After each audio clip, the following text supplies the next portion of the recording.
क्या आपने कभी सोचा है कि स्वर्ग असल में कैसा होता है? लाखों लोगों के लिए सबसे बड़ी आध्यात्मिक मंजिल वैकुंठ लोक नाम की जगह है। लेकिन यह दिव्य लोक क्या है और इसमें क्या गहरा राज छिपा है? आज हम भौतिक दुनिया से आगे वैष्णव धर्म के दिल भगवान विष्णु के निवास को एक्सप्लोर करने जा रहे हैं। वैकुंठ सिर्फ हमेशा रहने वाले आनंद की जगह नहीं है, यह चेतना की एक अवस्था है।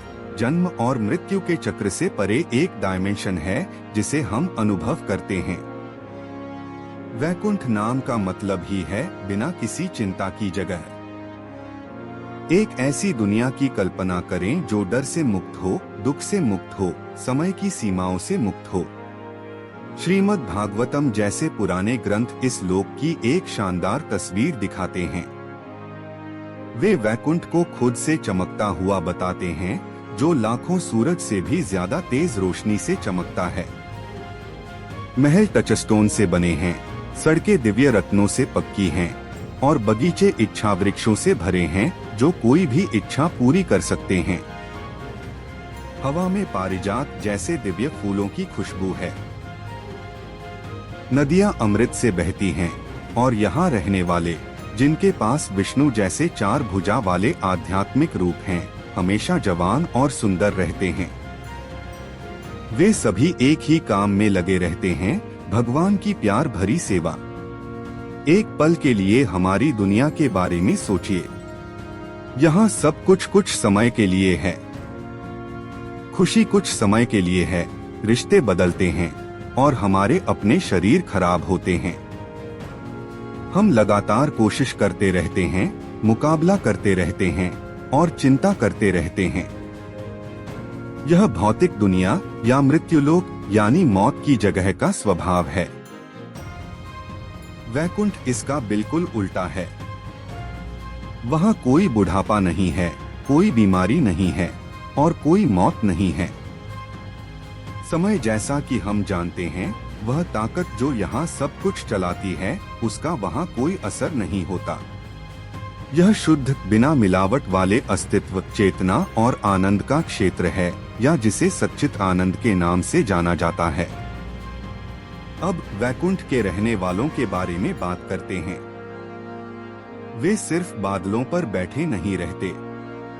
वे जिंदा दिल, एक्टिव आत्माएं हैं, लेकिन उनकी एक्टिविटीज पूरी तरह से स्पिरिचुअल हैं। वे गाते हैं, नाचते हैं, प्रार्थना करते हैं। यह सब विष्णु के लिए शुद्ध, बिना स्वार्थ के प्यार की वजह से होता है। कोई जलन नहीं, कोई लालच नहीं, कोई अहंकार नहीं। हर कोई एक दूसरे को भगवान का सेवक मानता है, जिससे पूरी तरह से तालमेल और सहयोग का माहौल बनता है। वहाँ के रिश्ते हमेशा रहने वाले और अटूट होते हैं, जो शुद्ध स्पिरिचुअल प्यार पर आधारित होते हैं। लेकिन कोई वैकुंठ कैसे पहुँचता है? शास्त्र बताते हैं कि यह ऐसी चीज नहीं है जिसे आप भौतिक शक्ति से खरीद या पा सकते हैं।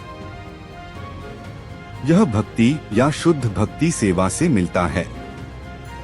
इसका मतलब है भगवान के साथ एक प्यार भरा रिश्ता बनाना, स्वार्थी इरादों से मुक्त होना। यह अपनी चेतना को शुद्ध करने, भगवान के पवित्र नामों का जाप करने, दूसरों की सेवा करने और दया और ईमानदारी से भरा जीवन जीने के बारे में है। यह दिल की यात्रा है, चेतना का भौतिक से स्पिरिचुअल में बदलाव है। यह हमें वैकुंठ के मुख्य रहस्य तक ले जाता है। क्या आप इसके लिए तैयार हैं? इस दिव्य लोक का असली राज इच्छा पूरी करने वाले पेड़, रत्न जड़ित महल या हमेशा की जिंदगी नहीं है। वैकुंठ का राज आत्मा और भगवान के बीच के रिश्ते का नेचर है। वैकुंठ में भगवान कोई दूर रहने वाला तानाशाह नहीं है जिससे डरना पड़े। वह सबसे करीबी दोस्त, सबसे प्यारे माता पिता और सबसे प्यारे मालिक हैं। यह रिश्ता शुद्ध, बिना किसी वजह के प्यार का है। वैकुंठ में आत्माओं को अपने फायदे या खुशी की कोई इच्छा नहीं होती।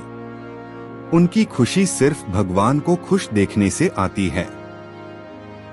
यही प्रेम या दिव्य प्रेम का सार है। चलिए इसे समझते हैं। हमारी दुनिया में ज्यादातर प्यार शर्तों पर होता है।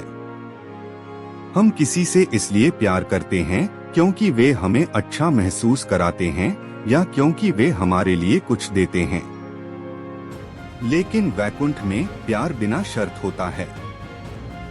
वहाँ के लोग विष्णु से सिर्फ इसलिए प्यार करते हैं क्योंकि वे हैं। उनकी सेवा कोई काम नहीं है, यह उनके प्यार का स्वाभाविक खुशी भरा इजहार है। यह नजरिए में एक बहुत बड़ा बदलाव है।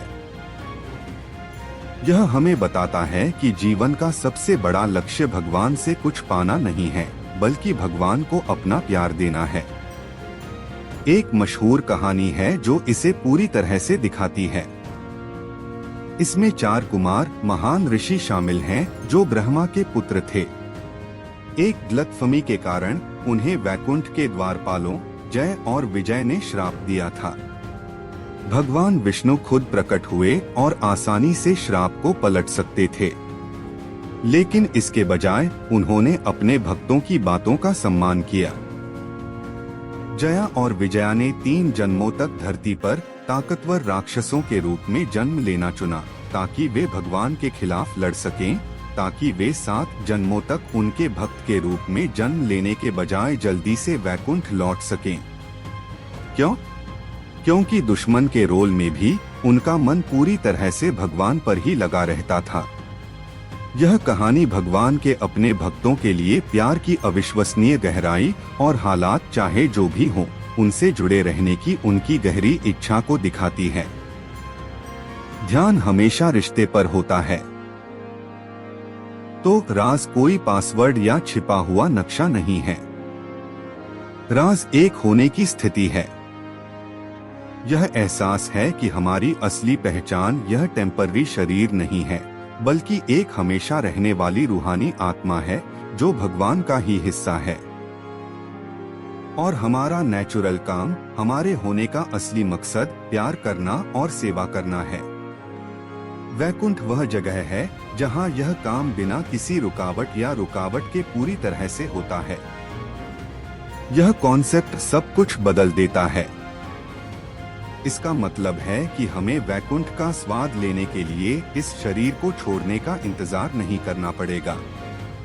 हम यहीं अभी वैकुंठ की चेतना बना सकते हैं। कैसे? अपनी जिंदगी में भी वही निस्वार्थ प्यार भरी सेवा करके। जब हम अपने फायदे के लिए नहीं बल्कि भगवान की खुशी और दूसरों की भलाई के लिए काम करते हैं, तो हम अपनी दुनिया में वैकुंठ का एक टुकड़ा लाते हैं।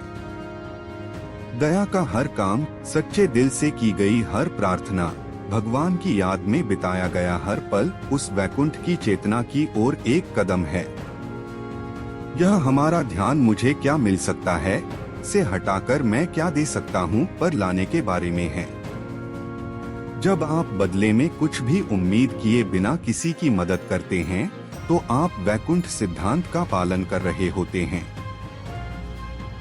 जब आप दूसरों की खुशी में खुशी पाते हैं, तो आप वैकुंठ सागर की एक बूंद का अनुभव कर रहे होते हैं। तो वैकुंठ सिर्फ आसमान में दूर कोई मंजिल नहीं है। यह एक क्षमता है जो हम में से हर एक के अंदर रहती है। वैकुंठ की यात्रा एक अंदरूनी यात्रा है, दिल को पवित्र करने और भगवान के लिए हमारे सोए हुए प्यार को फिर से जगाने की यात्रा। शास्त्र हमारे मार्गदर्शक हैं, भक्ति के तरीके हमारा जरिया हैं और लक्ष्य उस हमेशा रहने वाले प्यार भरे रिश्ते को फिर से बनाना है। वैकुंठ लोक का राज असल में प्यार का ही राज है, प्योर, बिना किसी शर्त के और सारे प्यार के सोर्स की ओर। यह याद दिलाता है कि पूरी दुनिया में सबसे बड़ा खजाना कोई जगह नहीं बल्कि एक कनेक्शन है, और वह कनेक्शन हम में से हर एक के लिए मौजूद है अगर हम उसे ढूंढना चाहें। इस स्पिरिचुअल खोज में मेरे साथ जुड़ने के लिए आपका बहुत बहुत धन्यवाद। अगर वैकुंठ के दिल की यह यात्रा आपको पसंद आई तो प्लीज लाइक बटन दबाएं और दुनिया की ज्ञान परंपराओं में और गहराई से जाने के लिए सब्सक्राइब करें। इस दिव्य दुनिया के बारे में आपके क्या विचार हैं?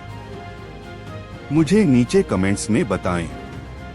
अगली बार तक जिज्ञासु बने रहें और खोजते रहें।